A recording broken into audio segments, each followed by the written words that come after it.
Et bonjour à tous, bonjour à toutes, bienvenue pour ce nouveau numéro d'Avanti-Niça. Comme chaque semaine, on est très content de vous retrouver. On va clôturer la saison aujourd'hui, une saison qui s'est terminée avec une très belle victoire de l'OGC Nice au Groupama Stadium, 3-2 face à l'Olympique Lyonnais, privant ainsi nos sympathiques Lyonnais de Ligue des Champions. On sait que ça en joue très fortement l'un de nos chroniqueurs. C'est évidemment Brice. Salut Brice, comment ça va ? Salut, bah écoute, très heureux. Vraiment. Ouais, Vraiment. Je ne sais pas si nous on peut être très heureux au-delà de la victoire, évidemment, parce que bon, ça offre quand même la Ligue des Champions à Monaco. Mais bon, Cédric, je pense on se passera bien de ce petit contretemps. On est content d'avoir vu cette dernière victoire et surtout content de tirer un trait enfin sur cette saison douloureuse. Pour en parler avec nous, du coup, Cédric, comment ça va ? Salut les gars, bah ouais ça va. Après comme on disait dans l'émission, dans l'avant-match, Lyon-Monaco, dans les deux cas on les aime pas, donc bon. Oui voilà, c'est pas pour ce que ça change, mais bon. On a gâché la fête des Lyonnais sur place, on va s'en contenter fortement. Voilà, mais quel plaisir, voilà. Avec un but de Dolberg, on en parlera, mais avec un but de Dolberg. J'allais dire combien de temps avant que les hostilités soient lancées ? 1 minute d'émission, voilà, c'est aussi rapide qu'un but de Ludovic à York.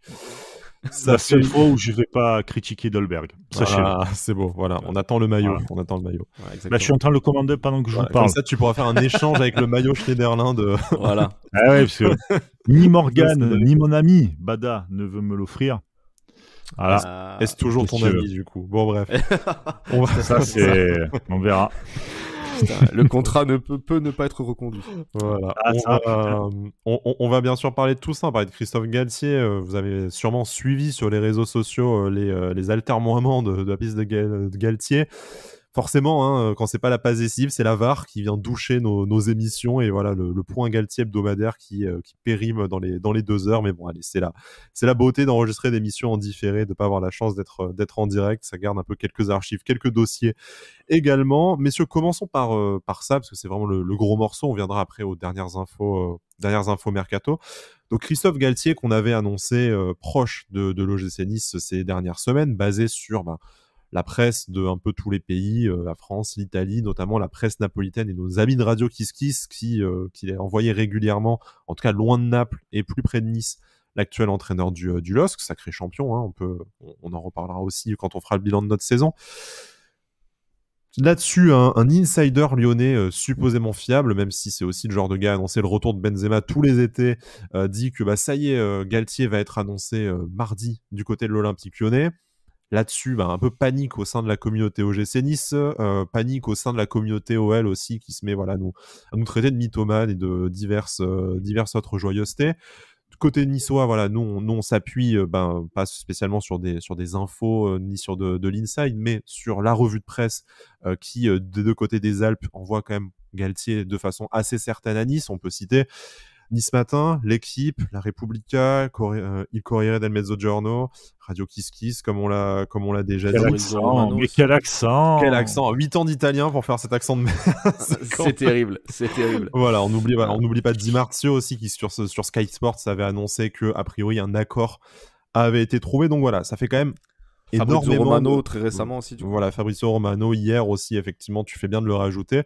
On va dire que ce n'est que de la revue de presse, mais la balance penche légèrement du côté niçois. On serait vraiment extrêmement surpris que Christophe Galtier ne soit pas le prochain entraîneur de l'OGC Nice, même si encore une fois rien n'est signé. Et comme le principal intéressé l'a dit, il va y avoir une discussion avec le président du LOSC, Olivier Létang, qui va intervenir aujourd'hui ou dans les prochains jours suite au sacre lillois.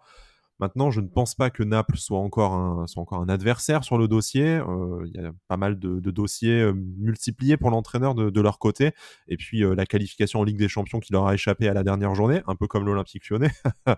Voilà, du coup, messieurs, est-ce qu'on peut s'avancer sans trop, sans trop se mouiller sur l'identité du prochain entraîneur de l'OGC Nice ? Ça serait clairement une surprise que Galtier ne rejoigne pas le l'OGC Nice assez rapidement quand même. On va pas se le cacher. Après, le principal intéressé, comme tu as dit, il a dit qu'il avait pris aucune décision actuellement et qu'il allait parler avec son président, tout ça. C'est question de respect aussi, hein. Le mec vient d'être champion, il va profiter un peu de son titre. Et puis je pense que c'est quelqu'un de droit, Galtier, donc il va faire les choses dans les règles, il va sûrement aller voir son président. Ça fait très peu de doute qu'il va quitter Lille. Maintenant, pour la balance, on a d'un côté un insider lyonnais qui dit il va signer à Lyon, c'est fait, et de l'autre côté 50 000 médias plus ou moins fiables, avec quand même un degré de fiabilité assez élevé pour certains, qui dit qu'il va à Nice. Donc honnêtement, pour moi, ça serait clairement une surprise que Galtier aille à Lyon à l'heure actuelle. Bah déjà, Galtier à Lyon, je sais pas pourquoi, mais je le sens pas du tout. C'est un ancien de la maison, hein, quand même. Il a été adjoint là-bas et on sait que le président Aulas a apprécié, mine de rien, apprécié travailler avec lui. Donc c'est quand même un peu fondé, malgré tout. À l'époque où il était à Lyon, et le Lyon actuel a beaucoup changé. Aulas n'a plus la même mise qu'il avait avant. Il n'a plus son aura. Aujourd'hui, tu as un Juninho, tu as aussi l'espèce de gang des Lyonnais là, qui sévit encore dans l'effectif.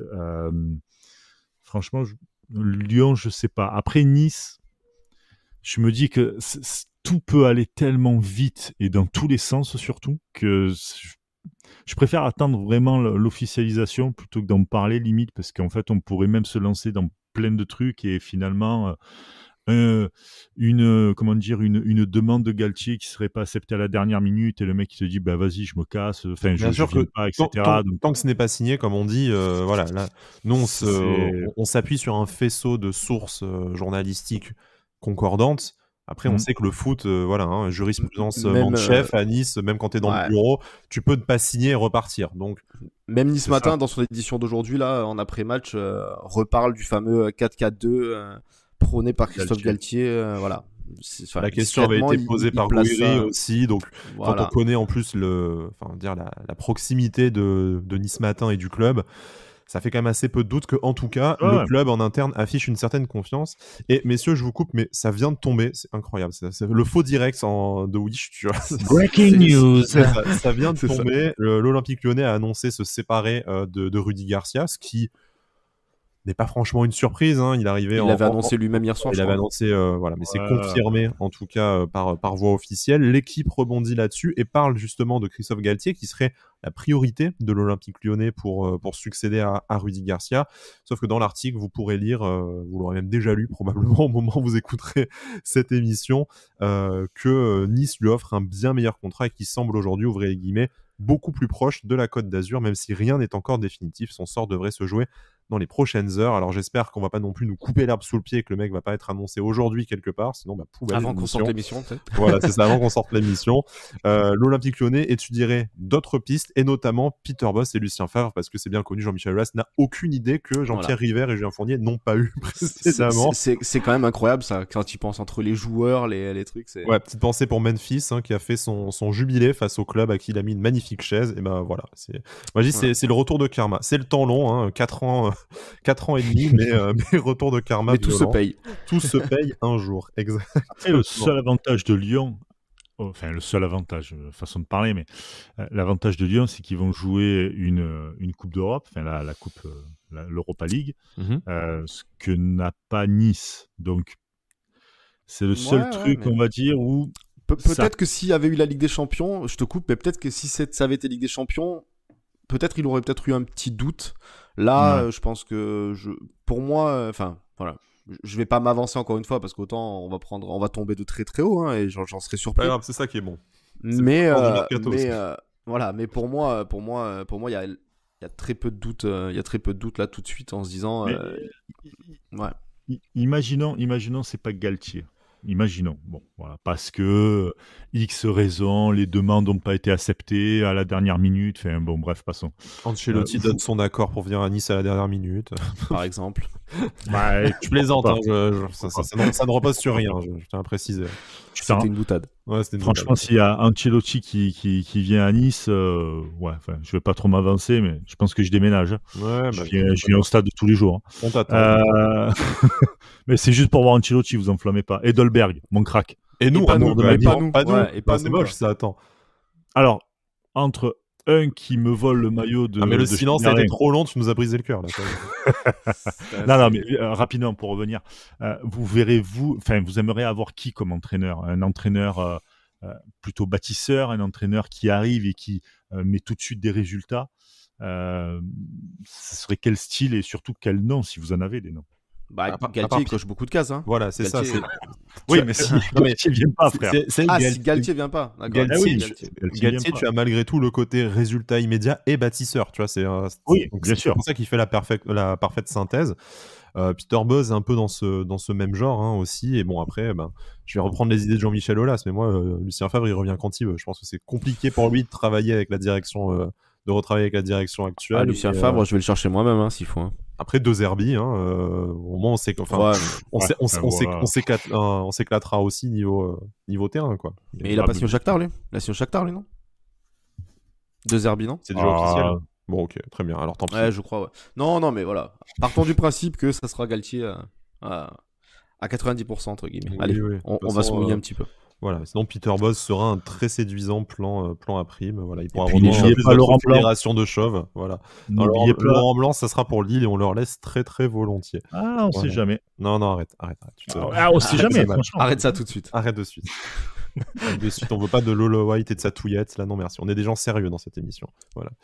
Alors, pour continuer sur le sujet de l'entraîneur, qui dit probable arrivée de Christophe Galtier ou de tout autre entraîneur de notre goût, hein, évidemment, dit forcément départ de Adrian Urcea. L'OGC Nice a communiqué sur le départ de l'entraîneur roumain. Le jeu s'en va. Voilà. Le jeu s'en va de Nice. Le jeu s'en va. Le départ du football de Nice, on espère qu'il reviendra très rapidement. Mais bon. D'ailleurs, la communication a été très très rapide. Hein. Voilà, très très rapide, très élogieuse aussi, voilà, à la mesure du talent de Pep Urcea. Mais bon, blague à part, ce qui est un peu plus surprenant, c'est que c'est un départ carrément de l'institution OGC Nice, hein, parce que c'est le meilleur pour la suite. Donc, a priori, pas de recyclage dans le staff d'Adrian Urcea. Sûrement qu'il le voulait pas aussi. Hein, voilà, pas de départ à Lausanne non plus, suite à des différents contractuels, alors que l'autoroute semblait tracée. C'est Ilya Borenovic qui était entraîneur des jeunes à Lausanne Sport qui va rester du coup dans son club d'origine, hein, parce que voilà, il a joué en équipe première, tout ça.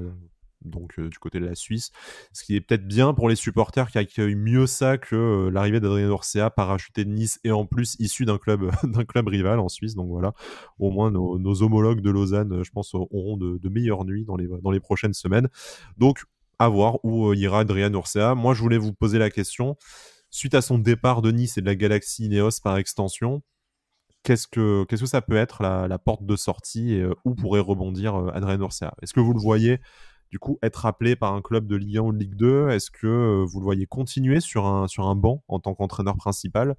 Ou est-ce qu'il vaut mieux qu'il retourne du coup comme analyste vidéo dans un autre projet, comme il l'était à son retour à l'OGC Nice? À Dijon. Non, mais je pense qu'il a pris goût. Je pense qu'il a pris goût à la place de numéro 1. On a vu d'ailleurs dans Nice Matin où il disait qu'Urcea espérait peut-être être même reconduit une saison de plus. Enfin, peut-être pas espérer, mais ça l'aurait bien tenté en tout cas. Donc je pense qu'il a pris goût à cette place de numéro 1 et qu'il va en chercher une autre. Donc il dit qu'il a des pistes, qu'il va se laisser le temps de la réflexion, tout ça, mais qu'il a des pistes. Donc écoute, on lui souhaite, ça serait beau, hein, un club promu. On sait qu'il va y avoir beaucoup de changements au niveau des coachs en France. Ouais, entre une dizaine et une douzaine, hein, donc vraiment un turnover. Donc voilà, il peut peut-être tomber un petit club qui joue le maintien, qui a besoin un peu de. Urcea, c'est aussi un bâtisseur. Hein, il a besoin de temps. Il l'a dit lui-même quand il est arrivé à Nice qu'il avait besoin de temps. Donc pourquoi pas un petit club du ventre mou qui joue un peu le maintien, qui a besoin un peu de se structurer. Ça peut être bien pour lui et pour son futur club. Bon, ça serait bien de le voir rester en France, du moins, en tout cas. Il y a aussi l'option de redevenir adjoint de Lucien Favre, hein, qui va partir sur un nouveau projet. Aussi, c'est vrai qu'il a été très proche de Favre, mais encore une fois, à voir. Tu sais, numéro 1 ou adjoint, c'est pas pareil. Hein, effectivement. Voilà, il faut quand t'es adjoint, il faut entre guillemets rester un petit peu à ta place, surtout avec un mec comme Lucien Favre qui en impose un peu, je pense. Donc, ouais, mais Tizi s'en souvient encore. Voilà, exactement. Donc voilà. Mais tu vois, moi je le verrais plus en Ligue 2, milieu de tableau de Ligue 2, tu vois, pour faire. Est-ce que quitte à redescendre en Ligue 2, retourner en Suisse, là où il a connu la plupart de sa carrière de joueur et d'entraîneur, c'est pas le bon compromis aussi? Ça, tu peux rester numéro 1, mais tu joueras en première division en Suisse.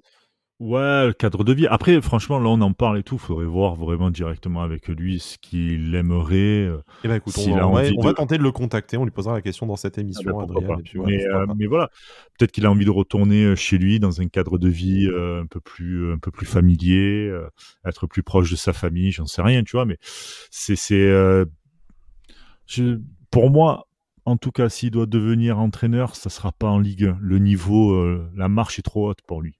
Sincèrement. Il a fait Vraiment. 6 Je mois sais que je te correct, hein, fais quand du même, mal. hein, très correct, hein, quand même. Ah, Après, il a ouais. fait 6 mois corrects dans un environnement dont il était ultra familier. Est-ce que tu penses Voilà, que la voilà, greffe c'est sûr. prendrait dans un nouveau club où il connaît entre guillemets Exactement. personne? Tu C'est vois, ça. je pense que Ouais, c'est un ouais. bonhomme de club et de devoir. Je suis pas sûr que ça prendrait dans un autre club en France. Moi, je rejoins ce que tu dis. C'est vrai qu'il manque un peu Tu vois, tout à l'heure, on disait que Fab, par exemple, il a un peu un certain charisme, il en impose et tout. Urcea, il est, même si il doit savoir dire les choses quand il faut, mais j'ai l'impression qu'il manque un peu de ce petit truc de vraiment être numéro un, de s'imposer comme un vrai coach. Alors après, c'est tout récent pour lui aussi, hein, même malgré son âge, c'est tout récent. C'est pour Donc, ça que la Ligue 1, c'est trop. C'est trop haut. La Ligue 1, ouais, c'est la trop marche pour est lui. trop La rapide, Ligue 2, peut-être. voilà. Alors, je dirais pas pour bas de Ligue 2, mais tu vois, un club un peu Interchangeable de Ligue 2, voilà, qui joue tranquille. rien. Oui. Tranquille, tu te fais tes armes là-dessus, c'est très bien. Tu continues ton travail que tu faisais à Nice, c'est-à-dire un truc moyen, enfin pas ouf, mais pas catastrophique non plus. Ni le meilleur ni le pire. Ni le meilleur ni le pire, exactement. Voilà. Voilà, la Ligue 1, sincèrement, ça reste très compliqué, sachant que dans les 12 entraîneurs qui doivent partir, là, la douzaine d'entraîneurs qui doivent partir, tu as des clubs, ça va être leur deuxième année en Ligue 1, et on sait que généralement, les deuxièmes années, c'est toujours très difficile pour ces clubs-là. Donc, ça serait vraiment lui... ça partirait pas sur un deuxième échec, parce que avec Nice, normalement, Nice aurait dû être européen, largement même. Mais ça ferait encore une deuxième un peu déroute. Ça serait pas bon pour sa carrière. Donc, ouais, peut-être redescendre en Ligue 2 ou repartir en Suisse ou peut-être même en Belgique. Enfin, tu vois, dans des championnats un peu moins mineur. cotés. Ouais, mineur, ouais, clairement. Ça me semble effectivement être une bonne option pour lui, mais comme tu dis, voyons, on verra ses aspirations. En tout cas, il semblait pas non plus pressé de prendre sa décision, un peu comme Pierre-Alès Melou, hein, pour continuer notre point mercato, qui fait partie des joueurs partants. Bon, rien de très nouveau, hein, on l'évoquait dans nos revues d'effectifs de ces dernières semaines. Nice Matin en parlait également. Strasbourg lui aurait manifesté son intérêt. Maintenant que le maintien est acquis pour le Racing, ça peut être une bonne option pour eux. Lui se dit pas trop pressé de prendre sa décision. On sait qu'il est encore sous contrat avec l'OGC Nice.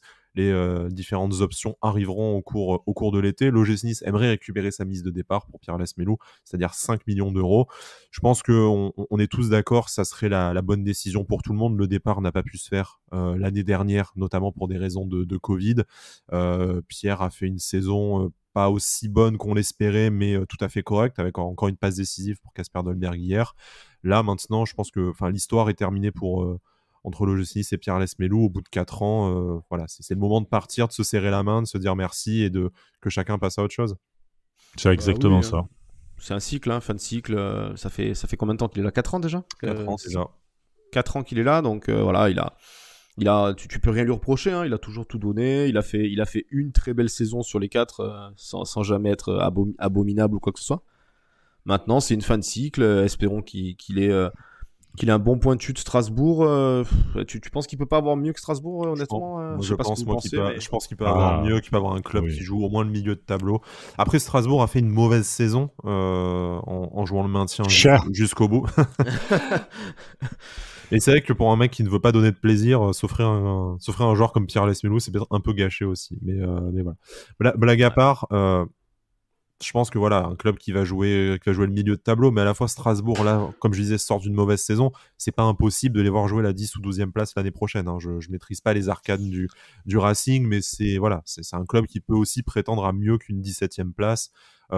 C'est un peu dans le magma des clubs interchangeables entre la 10e et la 15e place, de toute façon. Après, je crois qu'il est leur début de saison, qui leur a fait très très mal à Strasbourg. À cause du Covid notamment. Donc, voilà, mais après, oui, c'est sûr que c'est un club, entre guillemets, qui est dans le ventre mou. C'est pas c'est pas Dijon ou tu vois qui frôle avec la calade depuis des années. Bon, maintenant ils sont voilà, ça y est, c'est fait, mais Strasbourg, c'est plus ou moins installé dans l'entre-nous, quoi. Pourquoi pas Bordeaux? C'est ce que j'allais dire. Il est du côté de Bordeaux, lui, en fonction de, en fonction du rachat et des moyens qu'auront Bordeaux, parce que bon, le club peut aussi disparaître là, hein, au point où ils en sont. Donc, oui, mais c'est sa région natale, donc oui, ça serait bien pour lui. Mais un club comme ça, je pense qu'il soit il va sur le banc d'un plus gros club, tu vois, d'un club du top 8, genre Rennes ou un truc comme ça, mais il n'aura pas davantage de temps de jeu qu'à Nice, et soit il veut absolument jouer et être un cadre d'une équipe un peu moins côté que Nice, et voilà, on peut penser à Bordeaux, Strasbourg ou tous ces clubs comme ça,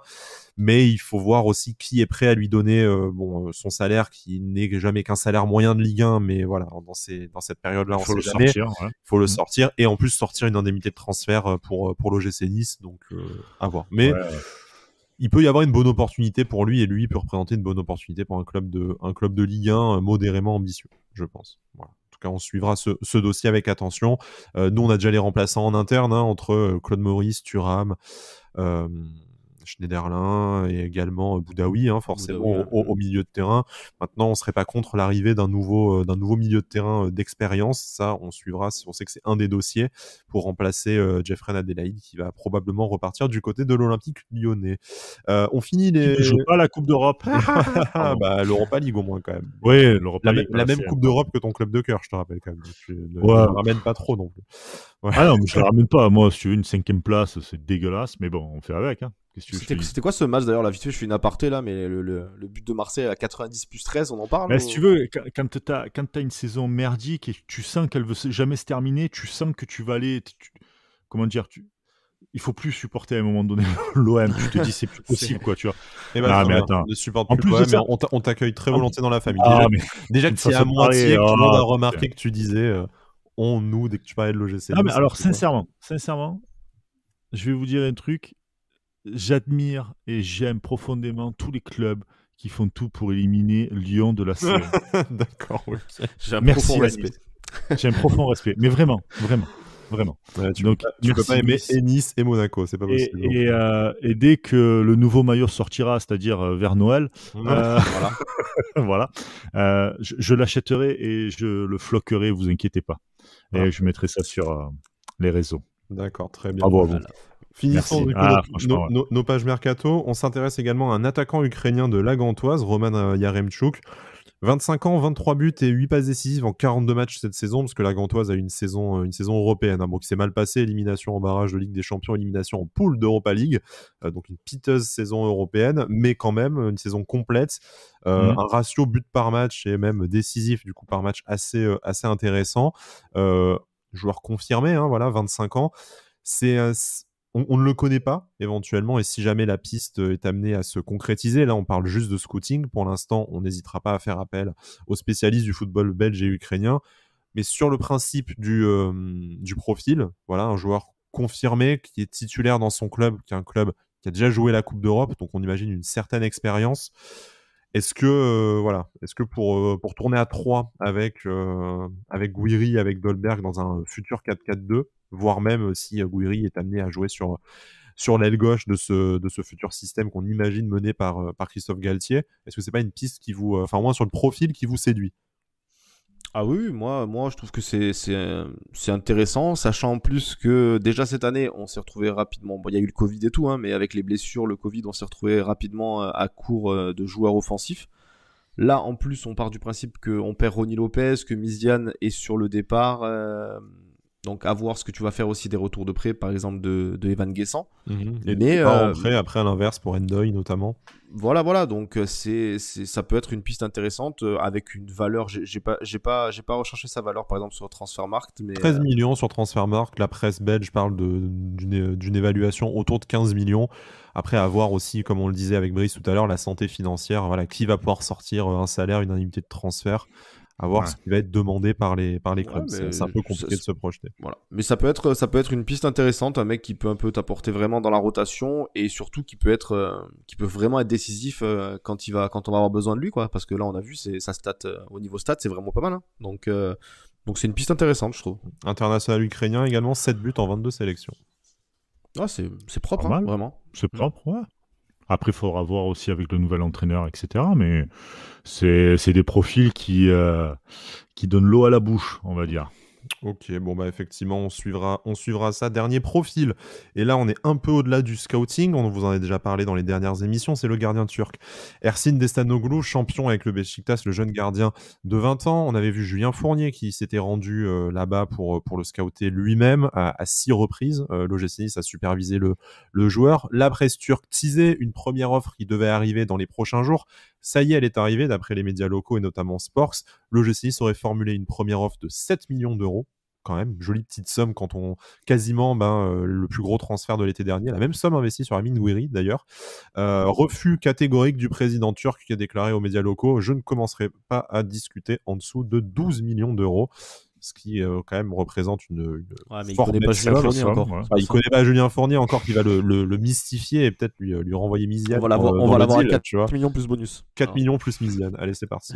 Moi, je dis c'est raisonnable. Donc, encore une fois, on attend éventuellement une signature pour vous en parler du profil plus en détail, même si, d'après les informations que les supporters turcophones niçois ont pu nous donner, c'est quand même un beau bébé, 1m95, un peu le profil de Benitez, peut-être une certaine faiblesse dans le jeu au pied.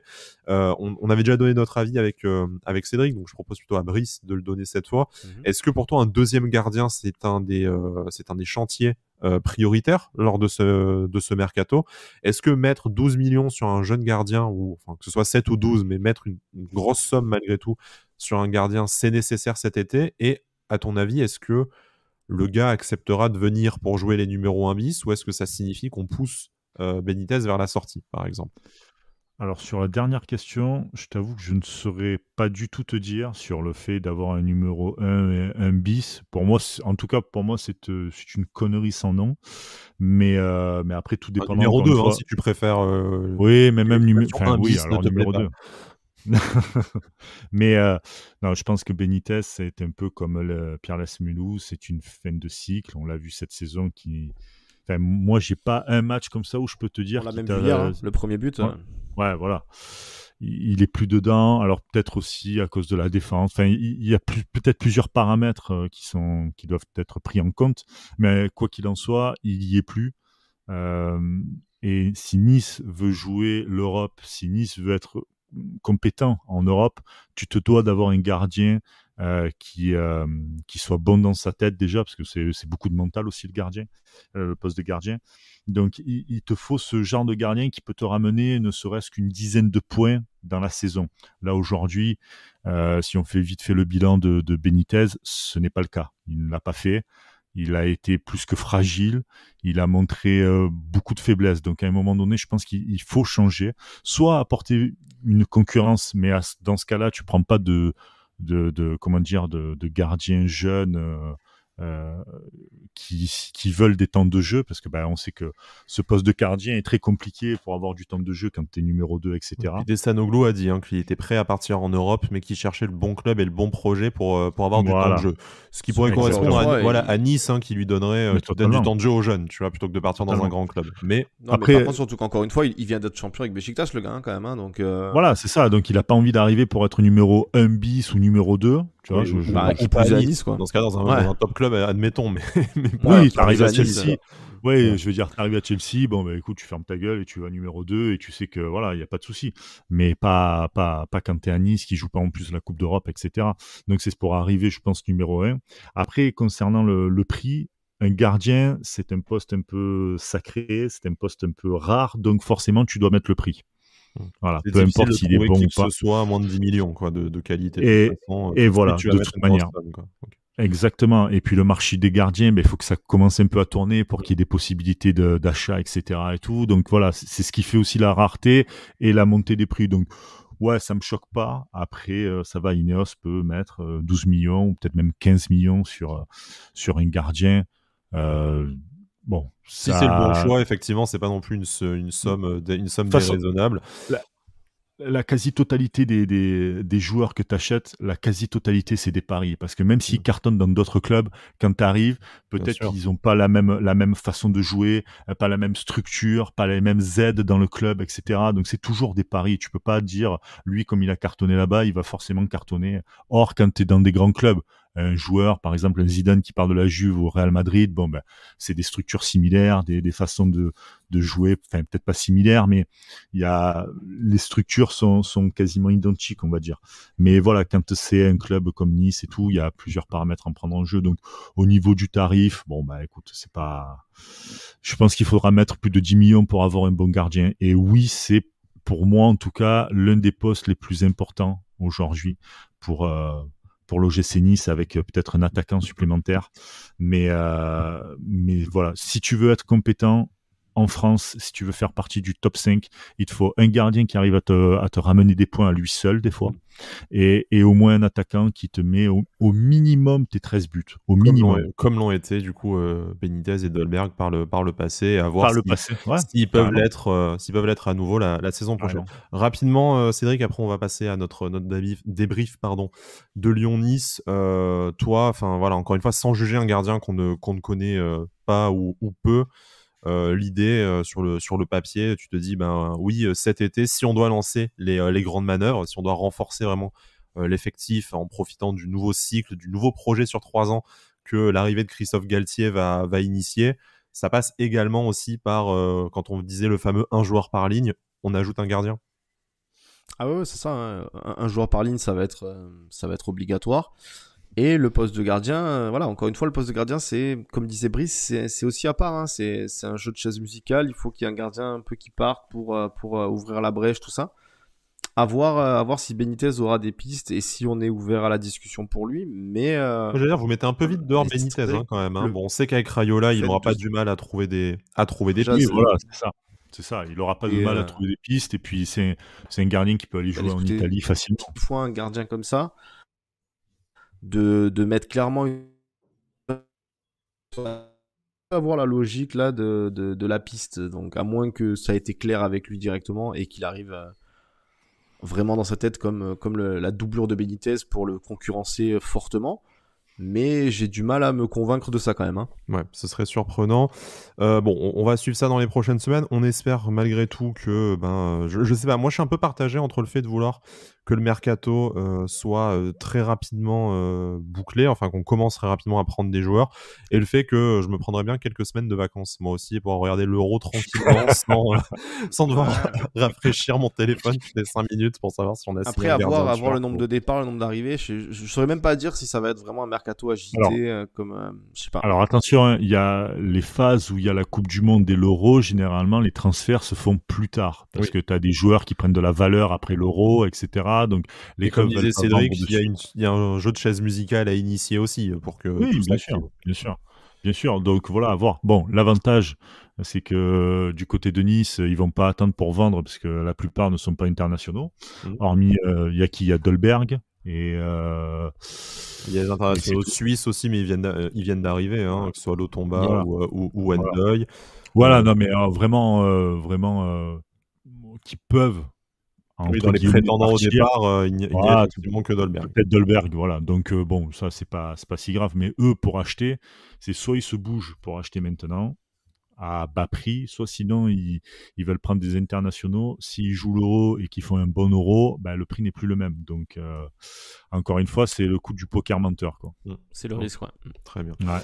Messieurs, je vous propose de passer à la rencontre d'hier pour le plus grand plaisir de Brice, hein, forcément, mais aussi quand même, je pense, de tout le peuple niçois. On a vu une belle rencontre, un beau match de l'OGC Nice, en tout cas, qui a été au rendez-vous. On va commencer tout de suite, Cédric. Nous, on vous a conseillé de mettre votre PEL sur Nice et de le quadrupler. Après, vous l'avez fait, vous l'avez pas fait, mais voilà, on vous avait dit, vu qu'on parie tous sur Lyon, Nice va gagner. Voilà, décidément. Je vous propose la cote était incroyable, hein, quand même. Hein. Voilà, on se rappelle. Hein. Je vous propose l'année prochaine. Si vous mentez, si vous allez pas mentir là, en off, qu'est-ce que je vous ai dit après le podcast? Parce que j'étais pas là. Je vous ai dit putain, franchement, vous abusez et tout. Là, franchement, il faut tout mettre sur Nice. Voilà. Il va nous faire croire que le mec il a des tuyaux maintenant. Est-ce que tu as lu ça, Cédric? Est-ce que tu as un souvenir de cette affirmation? Non, vous savez quoi? Aucun. Mais moi sur le groupe j'oublie tout en 3 minutes alors. Bon, mec, c'est Dory quoi. Je suis pas une super référence quand même. Oui, t'avais même oublié qu'on a enregistré cette émission, hein, donc bon. Ouais, c'est vrai. On balance tout. Je suis trop chargé. Je suis un ministre. Ouais, c'est ça. Ce Jean Castex de l'émission, c'est lui maintenant, ce n'est plus Brice. Voilà, bon, du coup, victoire assez surprenante de l'OGC Nice, qui qui résume bien aussi la saison. D'ailleurs, c'est l'OGC performe quand on ne l'attend pas et quand on n'en espère rien. Dommage quand même qu'on n'ait pas joué le coup à fond face à Strasbourg, parce que du coup, on aurait peut-être pu récupérer cette 8e place. On pense aussi également aux 2 rencontres face à Dijon. On est à 6 points de l'Europe, on perd 6 points face à Dijon. À Lorient aussi, tu fais match nul. Non, mais bon, après, il y a eu plein de matchs merdiques, mais te dire, tu prends 0 sur 6 face à Dijon et t'es à 6 points de l'Europe. Ça fout un peu la rage, quoi. Voilà, on peut dire ça. Un peu les boules. Et comme tu disais au début de l'émission, Brice, il y avait vraiment la place cette saison, je pense, pour l'Europe. Mais bon, on fera notre petit bilan juste après la rencontre. Victoire 3-2. Dolberg buteur, Saliba, l'ancien Stéphanois également du coup, qui crucifie l'Olympique Lyonnais. Excellent match de Gouiri, une sacoche de Hassan Kamara. Globalement, une rencontre assez réussie pour tout le monde. J'aurais du mal à savoir qui du côté de l'OGC a vraiment plongé. C'est une performance comme on aurait aimé le voir plus souvent dans la saison, tout simplement. Ah oui. Ouais, qui a plongé après, je dirais pas plongé, mais le côté droit, Atal Ronny Lopez, ouais. Voilà, toujours un petit bémol sur avoir Atal. Forcément moins performant que le côté gauche Kamara Gouiri, quoi. Mais bon, c'est sans trop de surprise, malheureusement. Exactement. Mais après voilà, c'est bien. Surtout le scénario, encore une fois, hein, où t'es mené, tu mets les ingrédients pour te révolter, aller chercher ce résultat à Lyon. Voilà, c'est très très bien. Je trouve que il y a vraiment eu un état d'esprit qu'il fallait. Et que malheureusement on a pointé du doigt et on n'a pas assez vu cette saison sur certains matchs, quoi. C'est ça qui est encore plus rageant, en fait. Mais parce qu'en fait Nice, c'est une équipe qui aime jouer contre les gros, parce qu'ils aiment jouer à la balle, ils aiment. Tu vas nous ressortir ton histoire de bloc-bas là, c'est ça? Non, mais c'est même pas ça. C'est que non, mais t'as des équipes comme Lyon va chercher sa qualif, ok? Donc ils vont à l'avant, ça laisse des espaces. Toi, tu as des joueurs qui aiment bien jouer au ballon, quand même, malgré tout. T'es pas Strasbourg ni Nantes, voilà. Donc, il est en roue libre, ça y est. Ah, non, c'est pas en roue libre, mais c'est une vérité. C'est une vérité. Non, regarde les espaces que tu avais. Est-ce que tu les avais, ces espaces, contre Strasbourg? Est-ce que tu les avais contre Dijon ou contre Lorient, ces espaces-là? Mais puis tu as tenté des trucs, encore une fois. On repense à des matchs comme Lille, par exemple, où, alors sans parler de ce qui s'est passé autour du match, tout ça et tout, mais t'as fait 0 tir. Là, hier, tu mets les ingrédients, même au niveau des tirs, t'as fait quasiment une quinzaine de tirs contre Lyon à l'extérieur. Voilà, quand tu tentes des choses, tu vois le but de Camara par exemple, je veux dire, tu tentes des choses, ben il y a des fois ça te réussit pas, mais quand tu mets les ingrédients pour aller chercher quelque chose, ben il y a forcément des chances que ça marche, quoi. Si tu tentes rien, ben évidemment il se passe rien. Ouais, mais c'est ça qui est rageant, c'est de te dire, du coup tu as tenté, tu as eu l'envie de dire, on voulait montrer qu'on n'était pas en vacances. Pourquoi tu ne montes pas ça la semaine d'avant? Pourquoi tu as eu ces épisodes de trou d'air, vraiment, où il y a des matchs où tu as senti que tu n'étais pas concerné, tu n'essayais même pas? Parce que tu essayes, que tu tapes le poteau, que tu tombes face à une équipe qui a une réussite maximale, une équipe qui a plus faim ou plus de talent que toi, je veux dire, bien sûr, on ne s'attend pas à ce que le Nice gagne 38 matchs par saison. Encore que si on parie contre eux chaque semaine, peut-être que ça passera et qu'on sera champion. On va mettre ça en place l'année prochaine, je vous propose. Les invincibles. Voilà, c'est ça, les invincibles, parce que les mecs avec BetClick ont parié contre Nice toute la saison. Voilà, financez-nous nos paris et on vous promet un titre l'année prochaine, comme ça. Non, voilà, blague à part. Là, le truc, c'est que tu te dis, mais c'est pas sorcier ce qu'on a montré face à Lyon. Bien sûr qu'on a de la réussite entre tous les faits de jeu, de la VAR dans un sens, dans l'autre, qui nous ont été plutôt profitables. Camara qui met ce but avec Lopez qui est un peu fautif et tout ça. Peut-être que ce match, tu le refais 10 fois et tu perds 2-1 ou tu fais 2-2 9 fois sur 10, mais tu n'aurais eu aucun regret de faire 2 partout, faire 3 partout sur ce match-là. Tu vois, tu aurais dit, l'OGC Nice a joué crânement sa chance face à une équipe européenne et qui jouait le podium. Et malheureusement, on n'a pas été capable de multiplier cette prestation suffisamment dans la saison. Il y a eu les matchs face à Montpellier, face à Marseille. Il y a eu le scénario similaire face à Brest qui ont montré qu'on en était capable, quel que soit le niveau de l'équipe. Mais bon, voilà, un peu de regret. C'est en dents de scie, quoi. Regarde bien le calendrier des victoires de l'OGC Nice et tu verras que c'est que face quasiment face au top 10, qu'aux équipes qui jouent l'Europe, qui ont des jeux qui vont vers l'avant, etc. Tu verras. Ouais, même Brest, qui joue pas top 10, c'est une équipe qui joue un peu plus au football, quoi, déjà. Qui joue au football, voilà, qui joue au football. C'est pour ça que je t'ai dit presque toutes les victoires, c'était contre ces équipes-là. Parce que dès que tu joues au football, tu mets pas forcément de pressing et tu joues plus vers l'avant, tu libères quelques espaces. Et eux, comme c'est aussi des joueurs qui aiment bien jouer au ballon, pas que c'est une autoroute pour eux, mais il y a une certaine simplicité. Quand tu vois que Strasbourg, les mecs, ils arrivent, c'est que des bouchiers et que toi, t'as pas cette mentalité-là, eh ben, à un moment donné, déjà, ça devient une bouillie, c'est dégueulasse, et puis tu fais rien. Après, Lille, je pense qu'il y avait, je sais pas, je pourrais pas dire, mais le match aller, en tout cas, qu'on a fait contre Lille, qui était après un match de Coupe d'Europe, et je me rappelle plus lequel, mais je sais que c'était une défaite, on fait 0-0 de mémoire. Et c'était un très beau match, tu vois, quand même, contre Lille, qui est donc le futur champion de France. Tu arrives quand même à les tenir. La première mi-temps contre Paris à domicile est pas non plus dégueulasse. Bon, après, ça reste Paris, les mecs, dès qu'ils se mettent en route, voilà. Mais t'as quand même des moments où tu vois que c'est une équipe qui était pour jouer l'Europe, mais c'est les petites équipes qui lui ont empêché. Alors que normalement, ils auraient dû faire l'inverse, c'est-à-dire avoir plus de mal contre des équipes comme Lyon, Monaco, Paris, Marseille, etc. Et plus de facilité contre Dijon. Normalement, Dijon, les 6 points, tu les prends, mais en jouant moonwalk, limite, tu vois. C'est limite ça, quoi. Mais voilà, mais c'est ces matchs-là qui te frustrent le plus, hein, c'est clairement. Hein. Mais c'est ça. C'est Lorient, le match nul. T'as quoi d'autre? T'as Strasbourg aussi. Voilà.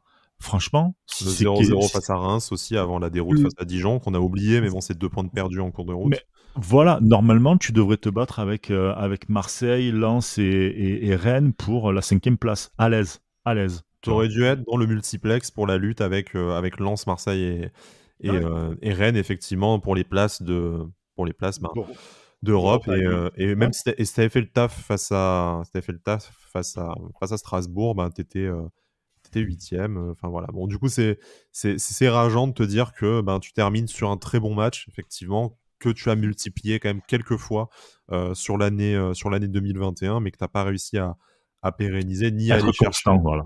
Être constant. C'est pour ça qu'avoir des joueurs d'expérience l'année prochaine, et peut-être même des mecs un peu filous, un peu malicieux, dans des matchs comme Strasbourg, où quand les mecs te rentrent dedans, ben, tu leur rentres aussi dedans, et après, t'as le football, toi. Toi, tu t'appelles Nice, t'as le football, donc à un moment donné, tu marqueras ce but que eux font vraiment. Enfin, ils ont marqué, mais parce qu'en fait, Nice ont joué avec la queue entre les jambes, clairement. Ouais, mais après, je te rappelle que le football s'en va de Nice, du coup. Avec oui, putain, c'était vrai. J'ai eu peur de ce que tu me disais. J'étais là, je fais qu'est-ce qu'il raconte, putain. Ah oui, le football s'en va. Putain, le football est mort. Ça. Je vais mettre une photo de Michel Drucker, tu sais, pour Johnny, là, quand il dit salut mon pote. Salut mon pote. Allez, ciao le jeu. Allez, bonsoir.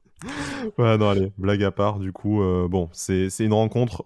On peut revenir quand même rapidement sur quelques satisfactions avant de clôturer notre émission et notre saison. Bah, Dolberg, forcément, qui remet quand même un but et qui passe mon. Mais qui est cet homme au bout du micro là qui lance des trucs sur Dolberg? C'est fou ça. Et ouais, on a changé.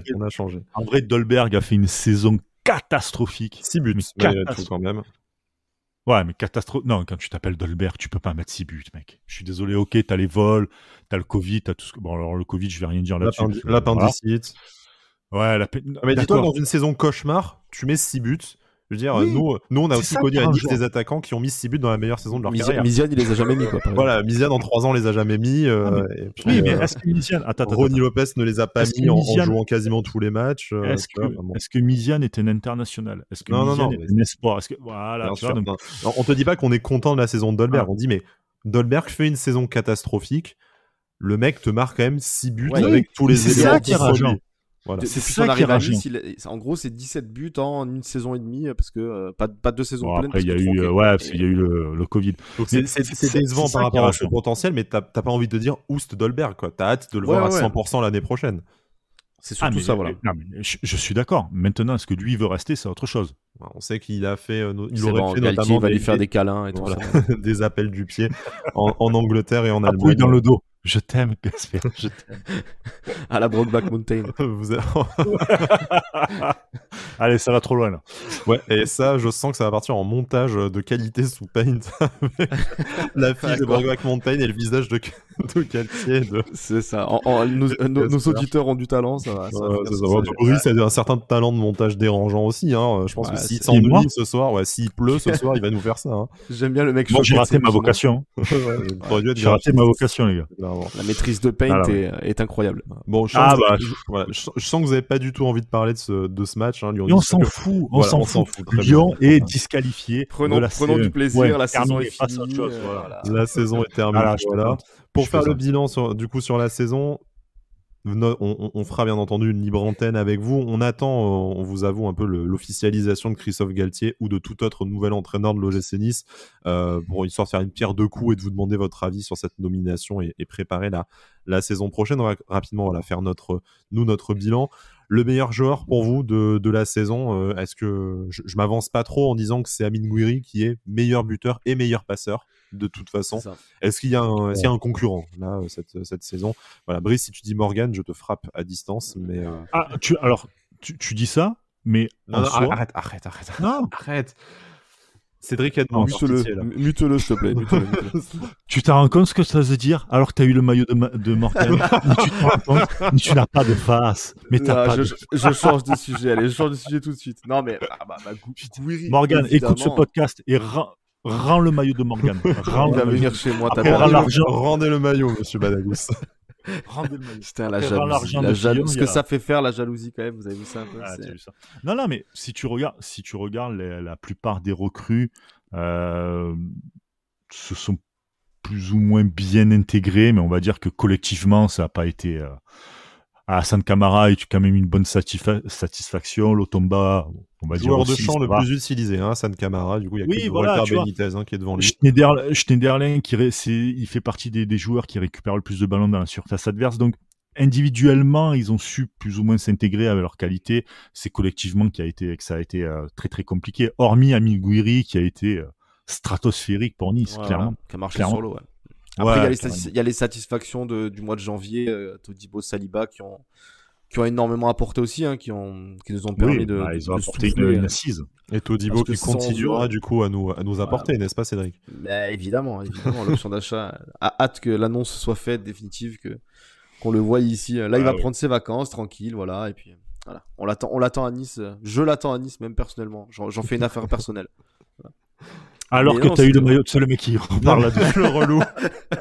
C'est le mec qui lâche rien, tu sais. Non, mais c'est vrai que sans les deux, là, tu te dis, on le saura jamais, et tant mieux, mais on aurait peut-être pu transpirer, vu comment ça s'est goupillé, même la dernière journée, là, Bordeaux, Nantes, tout ça et tout, ça aurait pu quand même, on aurait pu transpirer sans Todibo et Saliba au mois de janvier, quand même. Peut-être. On ne saura jamais, comme tu dis, ça reste du football fiction. Mais Amine Gouiri, qui est forcément le légon de la saison, va y avoir un vote, mais je pense qu'il y a zéro illusion à se faire sur le résultat. Après, comme tu dis, comme disait Brice, assez justement, en fait, individuellement, tu as quand même des satisfactions sur les recrues. Voilà, on pensait à Hassan Camara, Morgan Schneiderlin, peut-être qu'on en attend un peu plus la saison prochaine, notamment dans un rôle de cadre. Jean-Claire Todibo, dont on a hâte que l'option d'achat soit levée officiellement, effectivement. Après, il y a les jeunes aussi qui ont montré des choses intéressantes. Je pense à Flavius Daniliuk, forcément, Kefren Tura, Michem Boudaoui, qui n'a jamais que son physique qui lui empêche que son physique qui l'empêche de confirmer sur une grande saison. Alexis Claude Maurice, ou pareil, c'est sa blessure qui, on espère, ne va pas trop le freiner, mais voilà, tu as quand même aussi des satisfactions individuelles. Il faudrait juste que après la mayonnaise prenne, et on espère que le futur entraîneur saura le faire. Messieurs, je vous propose qu'on clôture là-dessus. On aura l'occasion, voilà. C'est un bilan un peu rapide, mais comme on le disait en off, on a eu l'occasion aussi depuis 2 mois d'en parler de cette fin de saison, d'en faire la synthèse, le bilan, mais on se réserve après pour le faire avec vous lors d'une libre antenne Twitch. On va essayer de mettre ça en place. Ça va dépendre un peu du timing de l'annonce du nouvel entraîneur en fin de semaine ou courant de semaine prochaine. On va se retrouver tout l'été avec des numéros spéciaux. Le mercato, forcément, qui a commencé très très vite, même s'il va y avoir probablement une pause pendant l'Euro, puisque les canaux de notre production de Sports Content seront pris par les matchs de l'Euro, pour lesquels vous nous retrouverez aussi également. Mais voilà, des émissions, des formats classiques comme celui d'aujourd'hui au format podcast en différé, dès qu'il va y avoir un peu des nouvelles sur l'actu de l'OGC Nice et notamment des recrues. On tâchera de faire venir des invités pour nous apporter leur œil expert sur les futurs joueurs de l'OGC Nice. D'ici là, vous pouvez nous retrouver sur les réseaux sociaux, vous pouvez nous retrouver probablement en terrasse aussi cet été, parce que ça y est, elles ont réouvert malgré le temps dégueulasse qu'il fait aujourd'hui, histoire qu'on soit sûr de ne pas pouvoir profiter d'une petite binouse en terrasse. Voilà, c'est pas pour aujourd'hui non plus, mais voilà, tout l'été, et puis voilà, retrouver l'OGC Nice sur les canaux officiels également. On espère qu'ils nous feront rêver avec un mercato d'enfer et une saison prochaine qu'on a hâte de retrouver, notamment en tribune, n'est-ce pas? Totalement. Exactement. À 100% même. Ça serait beau. Voilà, et vous aviez déjà Et puis, quitté un an et cette demi, on attend émission, sur- vous m'avez ça laissé serait- tout ça- seul. Non, Je prends pensait les que t'allais auditeurs à finir. témoin. Non, voilà, Non, on pensait vraiment que t'allais finir parce je que pensais que c'était t'allais tellement jamais bon. fermer ta gueule. Non, bah non, Ah, quand même on pas. était- Ça aurait été. on était suspendu à ta voix, c'est beau. Très bien, voilà, c'est je incroyable. couperai, tes lèvres. je couperai cette partie au montage. T'as déjà pensé à faire de la SMR?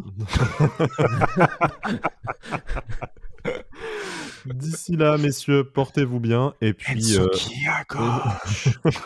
Issa Nissa.